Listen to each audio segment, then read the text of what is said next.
Hello, welcome to Lem's World Stories. This is our first video for this brand new channel, Lem's World Stories. Today's story is Halloween themed. It all happened on the 31st of October, aka Halloween. So, if you're into the strange, weird, and the terrifying stories, then you're at the right place. So hit that subscribe button, hit the notification bell, select it to all so you don't miss any of our weekly uploads. And we are going to be uploading 2 to 3 times every week. Now, with that said, let's get into today's story.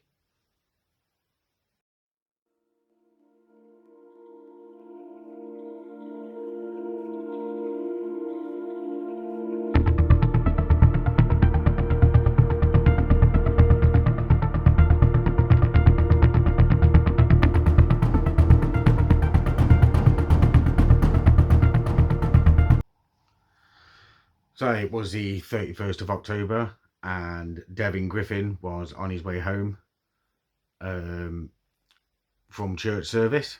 It was round about 1:30 in the afternoon, and he'd already thought to himself when he got home he was just going to relax, take his time, play a few computer games, just chill. When he got home, he realised the house is a bit quiet for this time. Normally the house, all the family, they're out doing things, the house would be a buzz at that time. So he carries on for a little bit, and then he thinks to himself, well, his mum, Susan Leake, she'd already be up now she'd be in the kitchen cooking dinner. She'd be, she'd be doing something. She'd definitely be up now. So he takes a wander, has a look round, goes upstairs, goes into the master bedroom, and he sees that his mum and his stepdad, William Liske, they're both in bed, and the covers, the maroon coloured covers, are pulled up over their heads. So he tries to wake them up, and he starts talking to them as he's walking into the room and walking round. He starts talking, and he gets close, and he starts tapping his mum on the leg, just to get her attention. And but he's still getting no response from his mum. He had no response from either of them when he was talking. So he pulls back the covers, and it just reveals this blood-soaked mess all on the pillow. He just panics, screams, he runs downstairs, he runs out of the house, because he's just realised that his family's been murdered. His whole family have been murdered. He calls his aunt for help. She turns up there and she rings 911. So the police arrive. They check round, and the detectives do find that William and Susan have been shot to death in the bed. According to the coroner, William Liske, he'd been shot 5 times in the head and face. Susan, she had been sexually assaulted, and then shot 3 times at close range. Devin's brother, Derek, he had a room upstairs, which was shockingly locked upon the arrival of the police. So the police had to kick the door down, and found a young man. He's curled up. He's curled up like in the fetal position, and he's just facing the wall. The coroner's estimated his death was a result of blunt force trauma. he most likely said that he'd have died within minutes of the first blow. The investigators had found a bloody claw hammer. It was in the house. They did find it in the house. They also found muddy footprints near the family's pond. It led the police to believe this is where the other weapon had been disposed of. The pond was drained, but there was no weapon there. There was no other weapon. The Ottawa County Sheriff, whose name was Bob Bratton, he confirmed the deaths of William Liske, Susan Liske, and their 23-year-old son, Derek Griffin. There was no apparent evidence of a struggle or anything like that. All three of the bodies were found. They were all found in bed. William B.J. Liske, William Jr.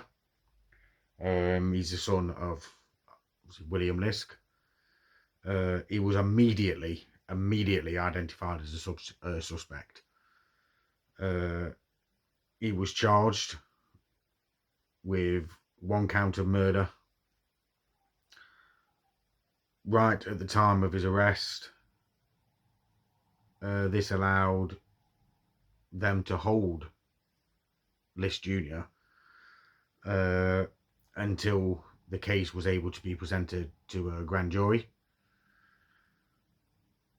Devin, he had spent the previous night at his biological father's house, and he returned obviously to his mother and stepfather's house in the morning. He changed into his church clothes. He recalled seeing his stepbrother, DJ, at the house that morning, but he didn't really think anything of it, obviously, as you wouldn't really.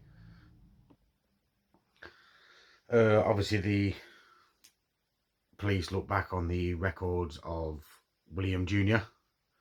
It was found he was quite a troubled young man. In 2002, his father, William Liske, he had to call the police on him. He was BJ was 16 at the time, because he had threatened to harm himself.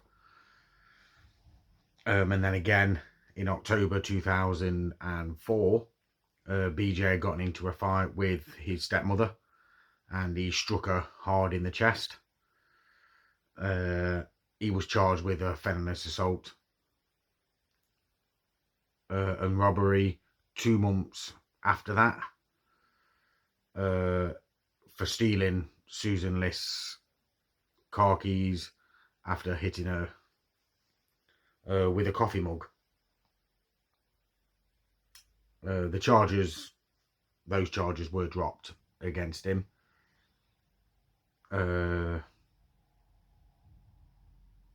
Because he was found incompetent to actually stand trial for that. They were at least 3 recorded encounters with the police and BJ. BJ had moved into a Sandusky group home, which is for people with mental health problems.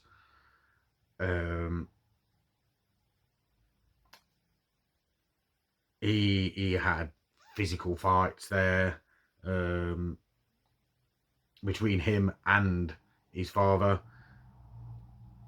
BJ had also been kicked out of the house by his father.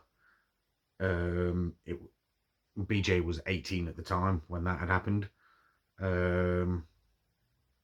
He was kicked out because he tried to attack his stepmother Susan while she was taking a shower. BJ he didn't really take too well to his new stepmother, to Susan. It was more so. It was said that it was more so because of her imposing order in the house. Certain rules. Every household has them. But she obviously took a disliking to her because she was trying to do that after she'd obviously married BJ's father, William. That was in 2001. But despite all the endless fights and all the dangerous situations that there was in, William, he never gave up on his son. He's not gonna. It's his lad, isn't it? You know what I mean? He never gave up on him. In February 2006, William had filed for guardianship, as he had been hospitalised in 2007 for schizophrenic disorder, the bipolar type. The week before the murders, William Liske, he'd taken a vacation, and he decided to take BJ deer hunting. They returned home from that trip less than 24 hours before the murders were committed.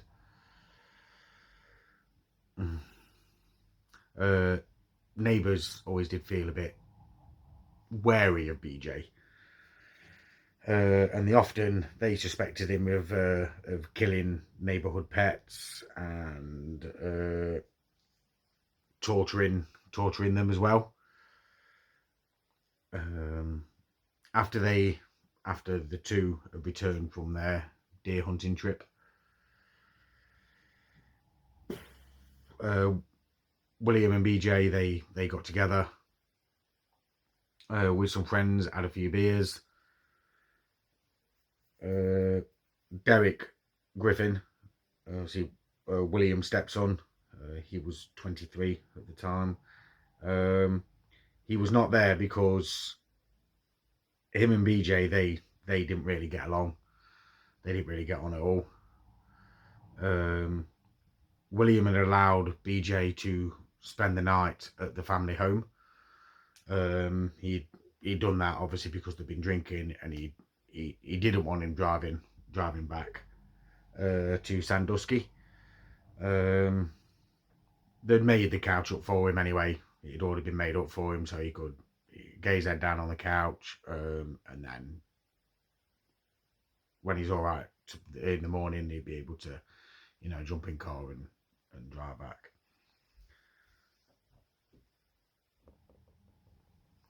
A neighbour of William and Susan, he said that round about 6:30 in the morning on the 31st of October, he thought that he heard gunshots. And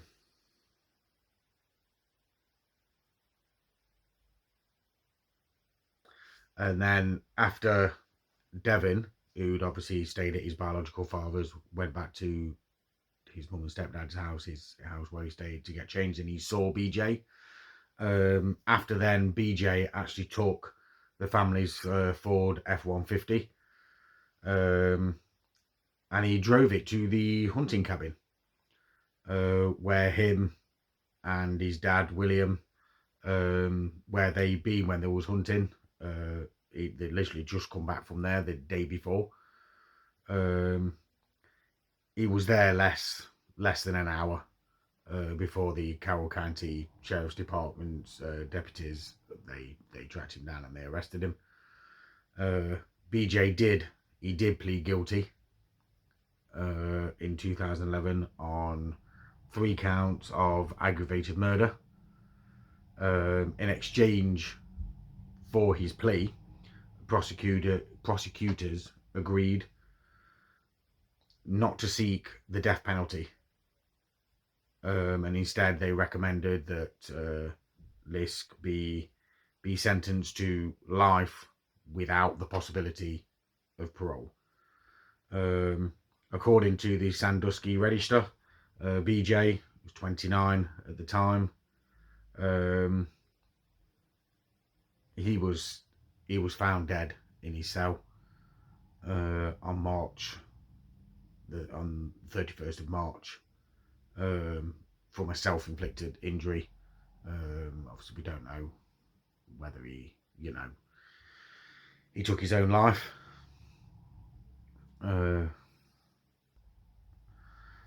But yes, please be gentle. That obviously, that is my first story for this channel. That's the first time doing this. Like I said, we are going to be doing more. We're going to be covering other murder cases. We are going to be covering paranormal, strange, or you name it. If it's weird, strange, terrifying, we're going to cover it. So please, if you would, hit that subscribe button.